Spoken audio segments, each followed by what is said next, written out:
De Saint-François, on peut survoler la pointe des Châteaux, cette longue péninsule rocheuse qui file vers l'Atlantique comme un cap déchiqueté de Bretagne sous le soleil des Caraïbes. À sa pointe extrême, une croix votive porte les vers d'un des plus grands poètes de notre littérature, Alexis Léger, dit Saint John Perse, qui célèbre la mer.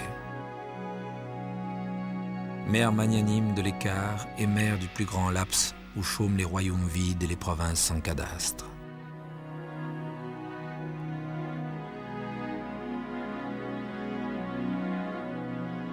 La Guadeloupe au nord, celui dont la poésie est tout imprégnée de la terre natale.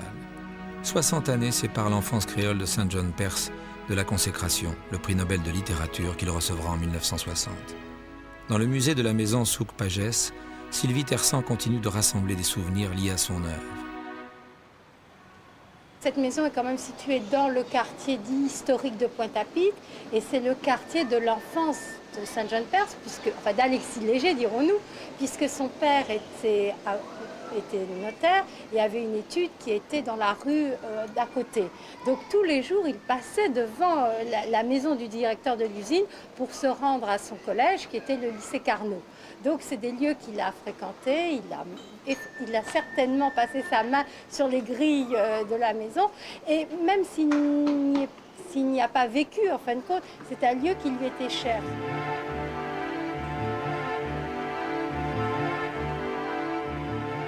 Alexis Léger était né en 1887 dans cette modeste demeure rue Achille-René Boisneuf.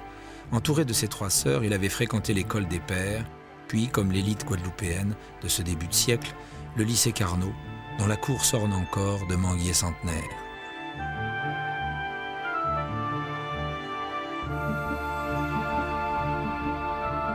Mais ce sont ces lieux de villégiature qui ont le plus inspiré l'enfant sensible au paysage tropical de la Basse-Terre, à ses odeurs et à sa flore.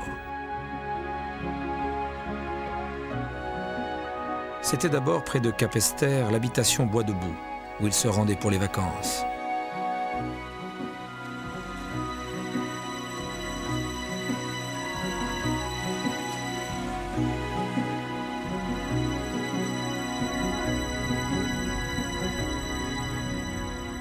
Mais surtout, après avoir passé les 400 palmiers royaux de la fameuse allée du Manoir, la famille se rendait pour de longs séjours dans les villages reculés de Saint-Claude et du Matouba.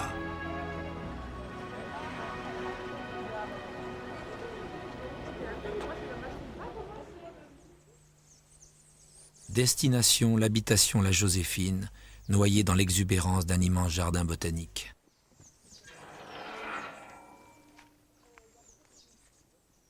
Quelques-uns de ses aïeux reposent dans le petit cimetière de la Joséphine, sous les grands arbres.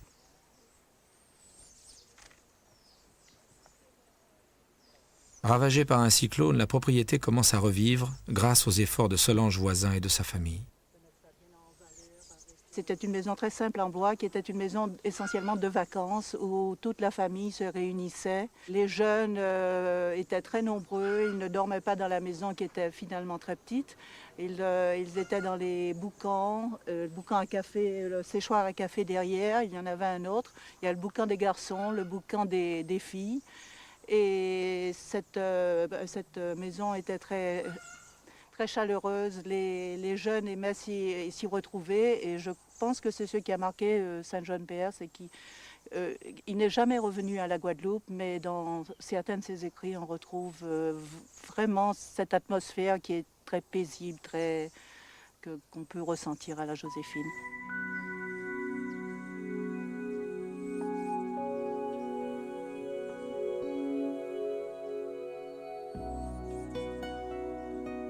Et la maison durait sous les arbres à plumes. La dernière strophe du poème de Saint John Perse pour célébrer l'enfance montre à quel point la nature sauvage et tropicale de la Guadeloupe fascine tous ceux qui l'approchent.